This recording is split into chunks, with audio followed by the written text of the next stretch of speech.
Hello friends. So, you made it. You're here, you're watching me, which means you chose to live. You chose to try again. You chose to get it right. I know it's hard. It's hard every day, waking up, feeling like we're worthless, feeling like we have no real sense of accomplishment or any reason to live or be alive. We don't know our purpose. And with that, we fall into a deep state of depression.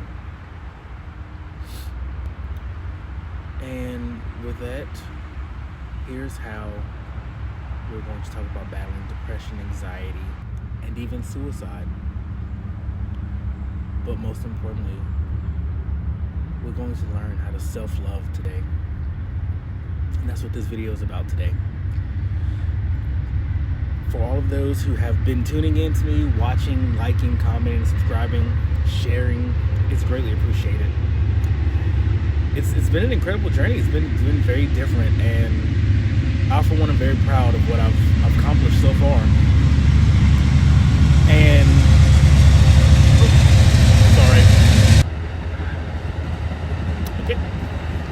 I'm very proud of what I've accomplished so far, and thank you all for joining the journey and for continuing the ride with me. I'm trying to upload regularly and get more videos out like I should, but hey, I'm doing the best I can.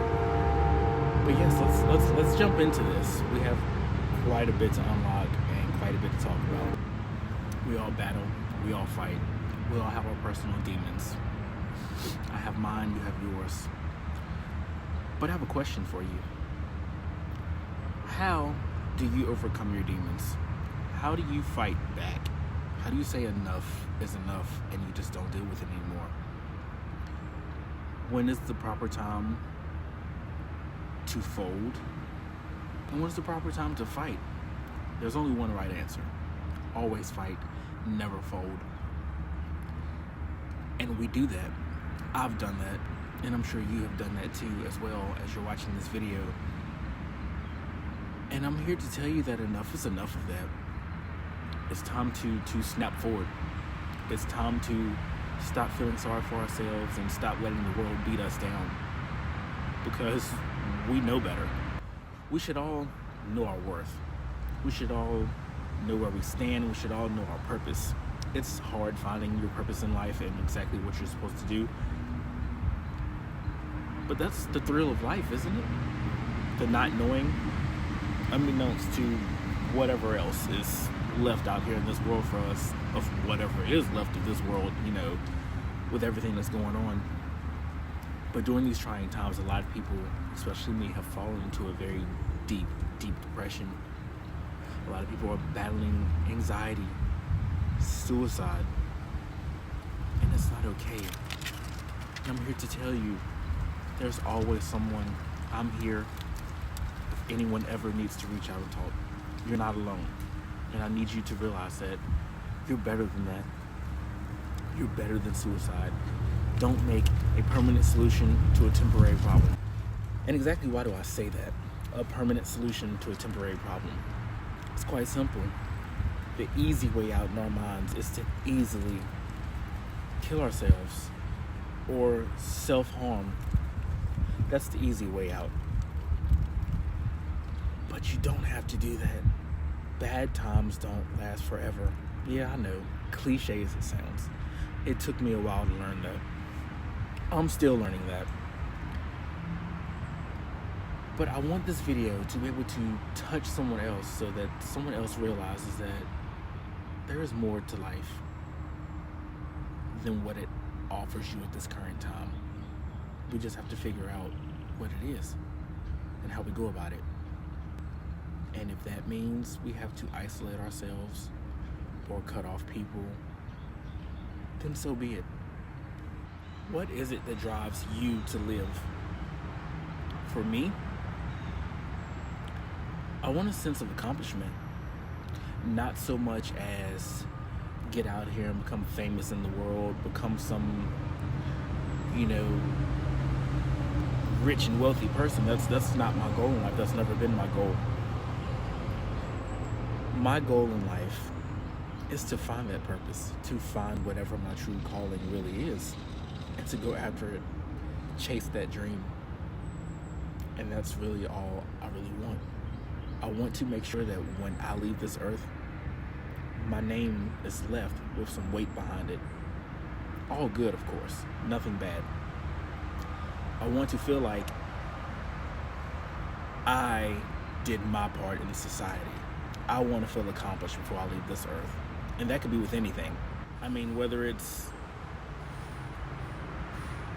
just being able to make this channel something to help lots of people around the world, or whether it's to finally chase that dream of this professional wrestling dream that I've always wanted. But it's not an easy road. Life is funny. Things happen, things change. But we shouldn't just have to roll with the punches anymore. You should never just roll with the punches. Don't take anything sitting down. Go after what you want. Only you can make your life what it is. And you can't do that if you take yourself out of here, or if you let someone else put you in that mindset to take you out of here. It won't work. Be better. Be stronger. I know you can do it. We all can do it. Who's ready for a little story time? So you've heard about my almost acting agent. But see, now we can jump maybe a year, 2 years later from that. Here we are, 2009.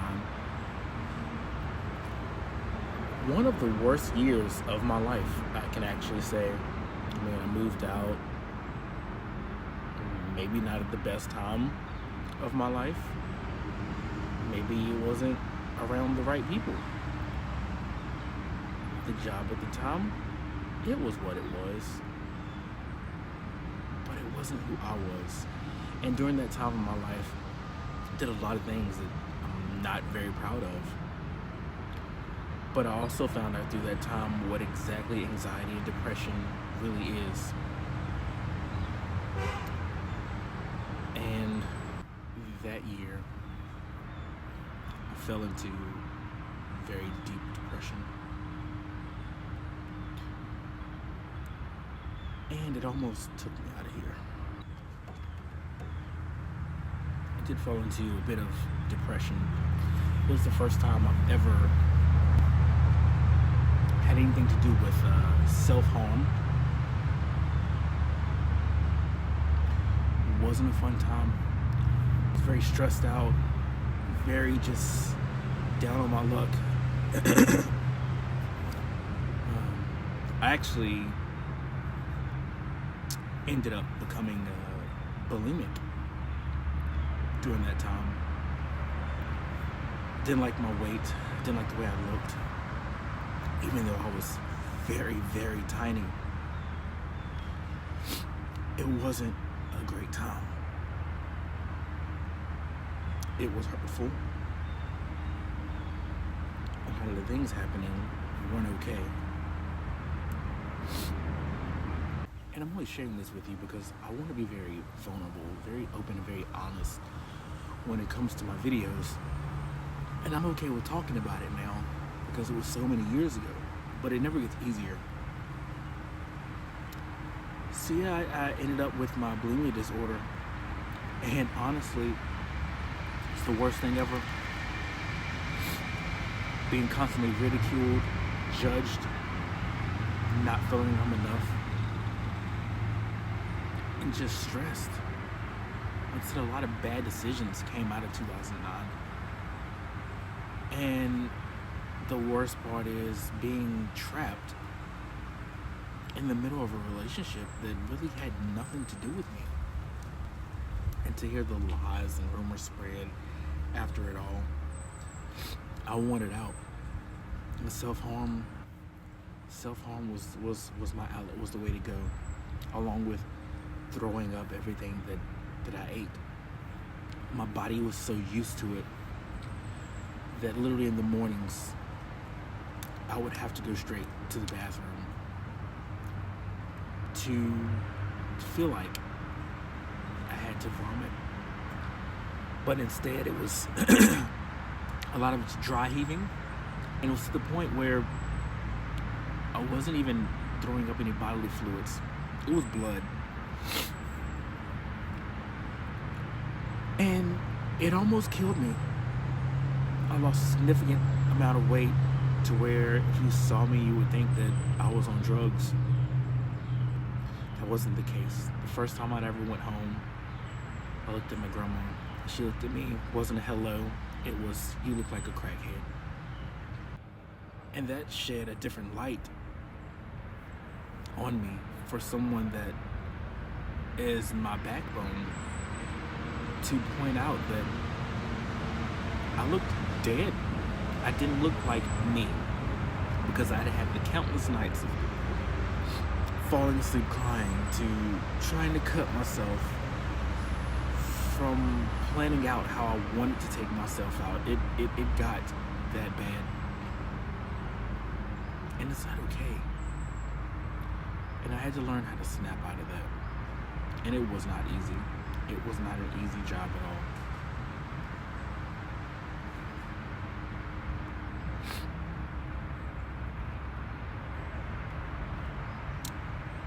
It took a lot of strength to pull me out of that dark place. It took a lot of faith to help lift me up, and it took me the time to get out of that bad situation.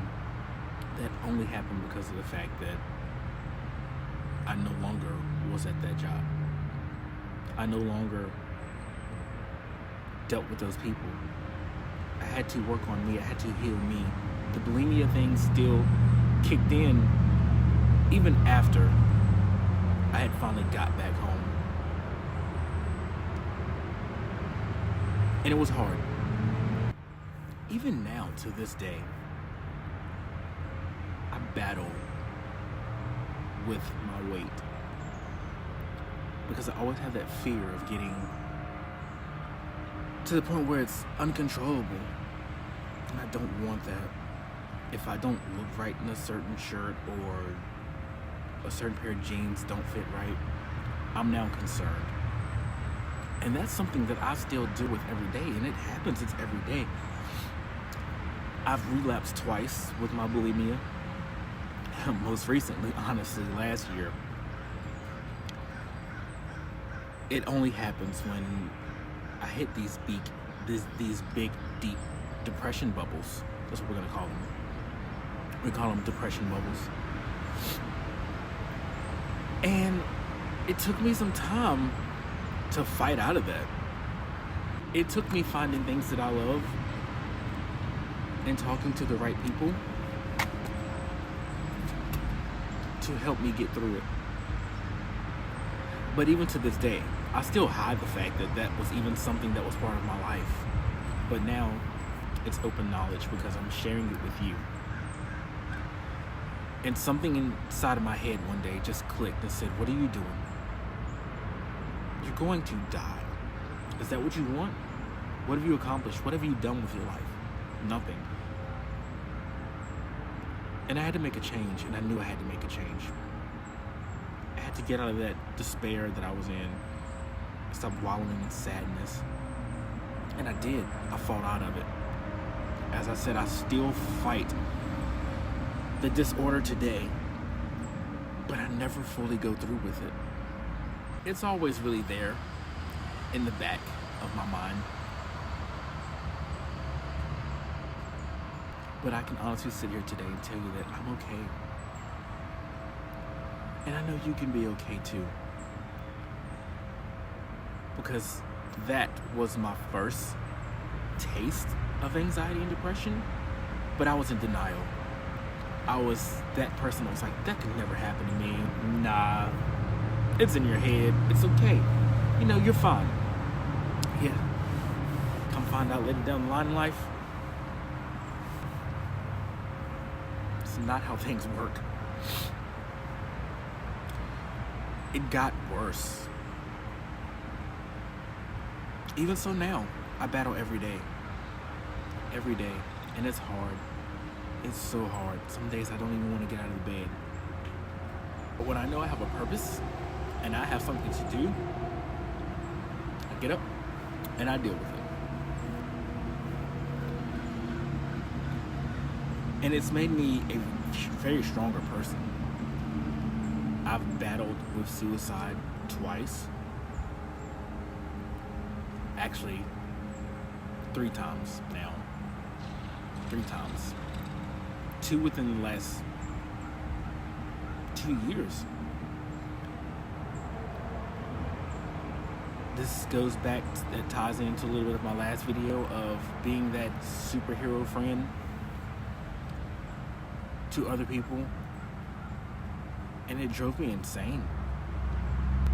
2019 drove me insane with the person that I was helping at the time.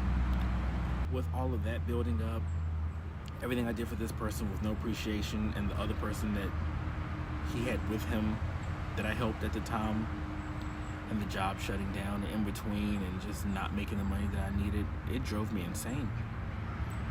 The final straw of 2019 was literally like a week or 2 before Thanksgiving. My head gasket blows in my car, and I'm 2.5 hours away from home where I live.